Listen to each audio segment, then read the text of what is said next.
What's going on, y'all? Welcome back ah, for another episode. I'm Swipa Cam. Welcome back to the channel. So the Denver Nuggets are currently wrapping up their game versus the Minnesota Timberwolves, and they're currently losing this game 121-92 with 2:18 left in the fourth quarter. The Denver Nuggets today, I don't know if you heard Coach Michael Malone before the game came out and said that this is the third time the Denver Nuggets are playing the Minnesota Timberwolves on the back end of a back-to-back. And this is the second time they've had to travel to Minnesota during that back-to-back stretch. They played once when everybody played in Denver, but then they had an opportunity to play them again after winning versus the Atlanta Hawks yesterday. Michael Malone came out and said that the tip-off between the games was 22 hours worth of a difference. 22 hours, meaning that they tipped off at 7 on one night and they tipped off at 5 the other night. Michael Malone obviously was irate, to say the least, that this is something that the NBA would allow, given that the Knicks had had a schedule adjustment made because they were allowed to have more time allotted because of the tip-off due to the night before they'd played a game. But here we are. The Denver Nuggets had to play this game. Jokic has had a hamstring issue that he's been basically doing maintenance on. Aaron Gordon had a shoulder issue he was doing maintenance on. Jamal Murray just came back from obviously ACL injury in 2021. So just being very careful with him. And then on top of that, who's also played back-to-backs already, but then also Kentavious Caldwell-Pope. When the referee said that he was flopping when somebody fell underneath him, when he went up and shot a three-pointer and his ankle rolled, he actually did roll his ankle, and so he missed tonight's game as well. So the Nuggets were without 4 starters, and you could tell basically at the end of the first quarter, especially after Davon Reed's 3 was taken away, which it went from 24-30 to 21-30. There's kind of a wrap from there. The Denver Nuggets, they're losing 125-94. I want to say this is like the third or fourth straight game they didn't have Jokic, and they have like been unable to score over 100 points at one point in time as well. So the good news is, as Rich says, because I did pay attention to this, the Sixers, well, not the Sixers, but that's the Eastern Conference. But the Grizzlies did lose again today to Toronto. I think they lost by 3. The Kings also lost today. So the Nuggets were at 5. They had a 5-game lead over second place before they started tonight. And due to this loss from them and from the Grizzlies, they're still going to be 4.5 games up above second. So this is why you take care of business in the regular season. So that way you can get situated. That way, if you do have injuries or you want to do maintenance, then you can do it. And you ain't got to worry about dropping in the standings. And on top of that, the Nuggets are 37. And after tonight, they're 37-17. The Denver Nuggets will drop to 3-5 without Nikola Jokic. The Denver Nuggets will drop to 3-5 without Nikola Jokic. And then we're looking at, with Joker, the Denver Nuggets are 34-12. They're 34-12. Yeah. The Denver Nuggets are now 3-5 without Jokic. And they're now 34-12 with Jokic in the lineup. Now, what's funny, we've done this before. We did this with the I think this is if you've been on the channel for a while, y'all probably remember this.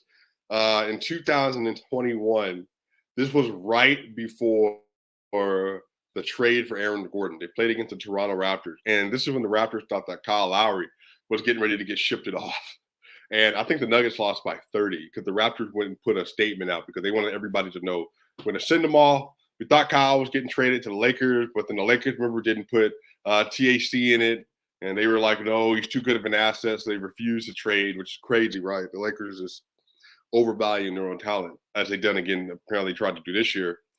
And so this is the second time. This is the second time, I think, in the history of the channel that we have live streamed while the game was still ending.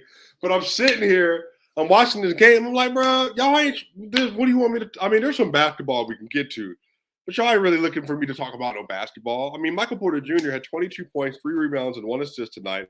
7 of 18 from the field, 2 of 10 from 3, 6 of 8 from the line. He was only a -7 He was only a -7 in a game they just lost by 30. Christian Brown was excellent tonight, 19, 5, and 1. He was 7 of 10 from the field, 2 of 2 from three, 3 of 4 from the free throw line. He was a -13. Now, this is what I will say.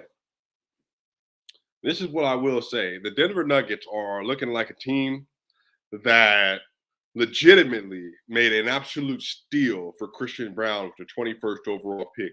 That dude was slashing to the basket. He cuts really well. He's such a smart defender. He gets over the top on screens. He's never lazy.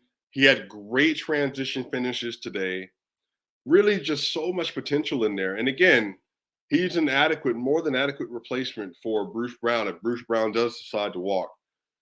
But I know they like Colin Gillespie. So if they want to keep Colin and they want him to run backup point guard next year, or they want to sign somebody else, or if they want to use their MLE or something like that, they can do that. But Christian Brown is a great option to replace Bruce because defensively, I mean, honestly, I would argue at different points in time, he's actually been a better defender than Bruce.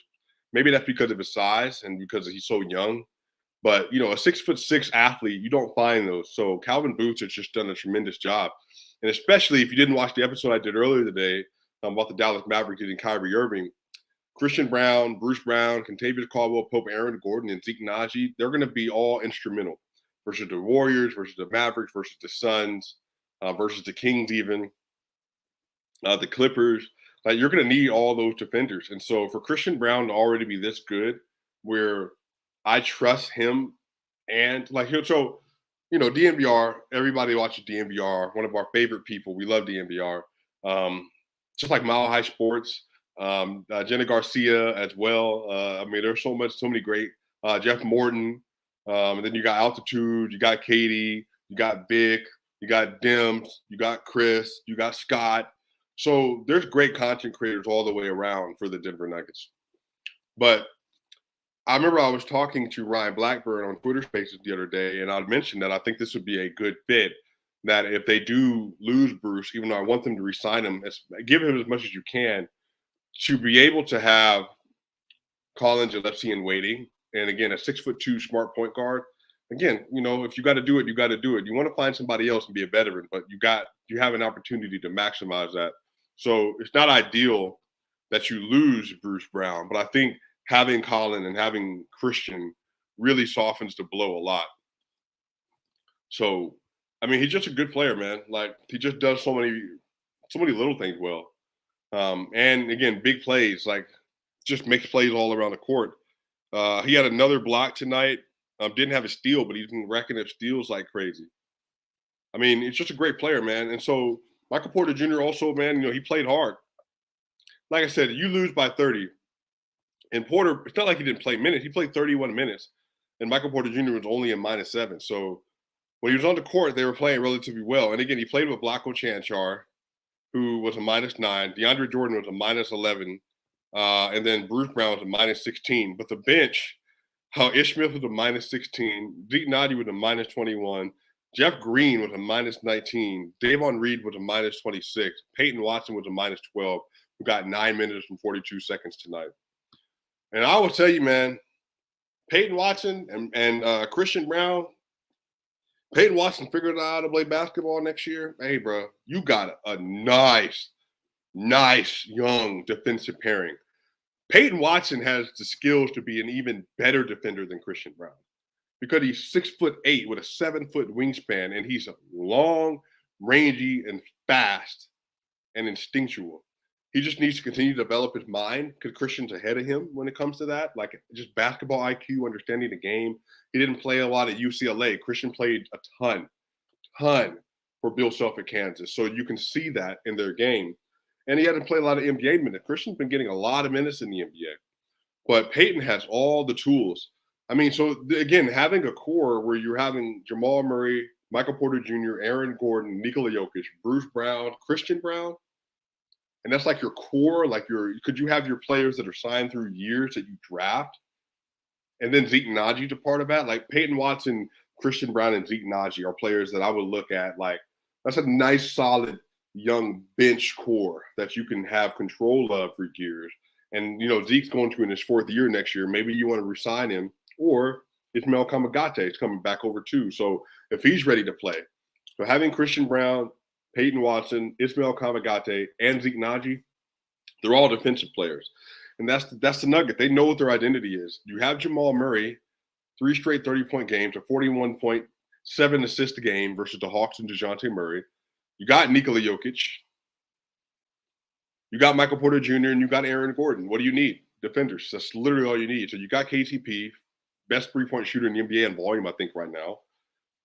So how do you build around that? You got all your starters locked in for at least 3 years, including this year. So now you have a bench that you have to 3 to 4 years. That's really important. That's really important. And I also want to say this, because somebody brought this up. Bogdan, is it Cynic? I hope I said it right. Cynic? Unfortunately, I think we'll be seeing more and more games without Jokic and Jamal as we near the playoff. But again, that's a good thing. Like, that is a good thing.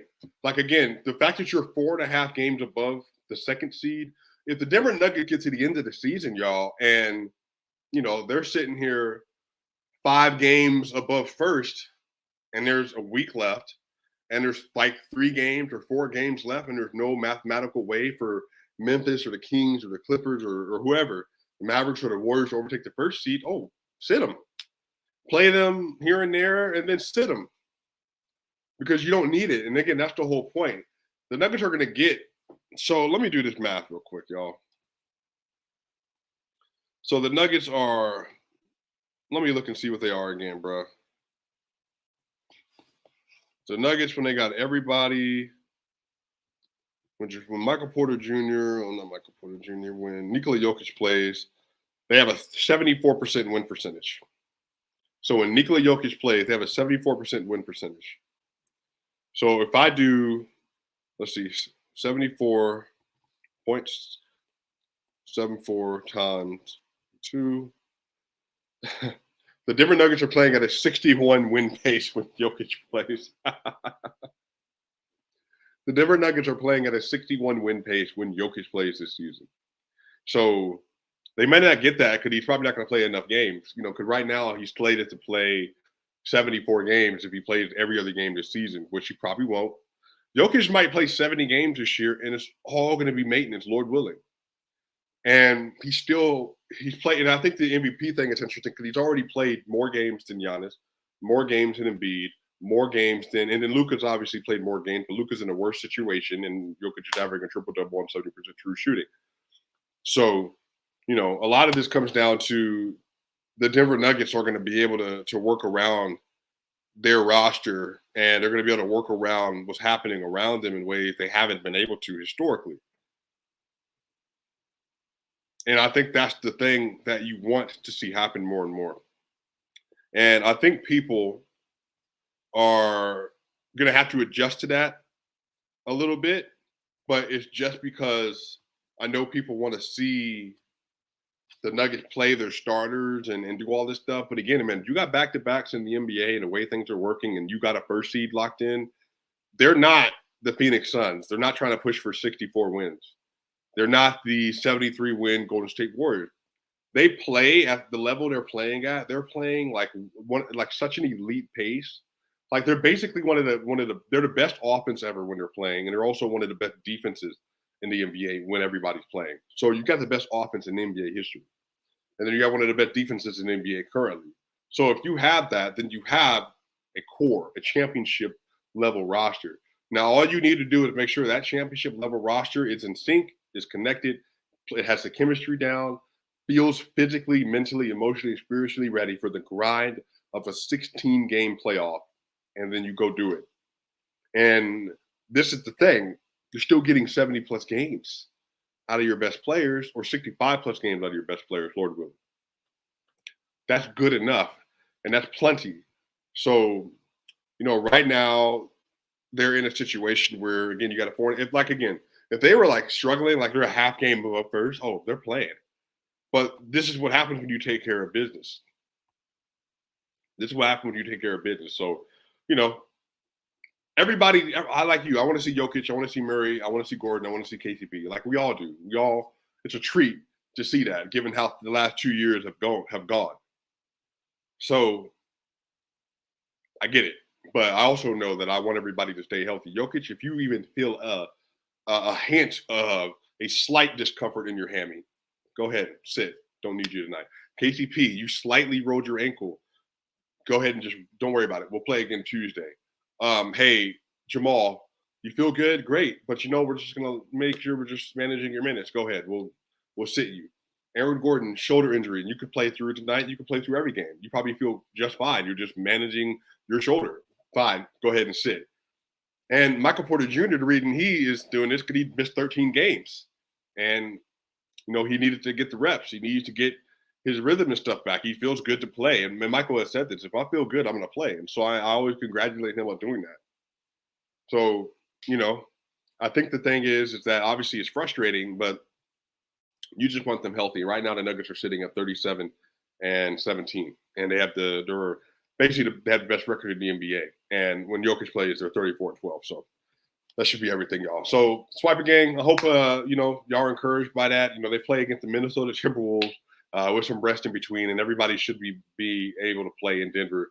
And hopefully they'll come out and send a message to the Timberwolves because I definitely know the Timberwolves are playing very well. They feel very confident right now. But also, too, Steph Curry also is going to be out a few weeks. It looks like for the Golden State Warriors, so that's going to affect the Western Conference. Kyrie Irving to the Dallas Mavericks, that's going to affect the Western Conference. So there's a lot of stuff to look into and a lot of stuff to talk about, y'all. If you didn't get a chance already, make sure you check out the video I did about the Dallas Mavericks and the Kyrie Irving signing, because it's actually really important for the Mavericks and for everybody else in the West, y'all. But Swipa game, go ahead. Tell people where you get your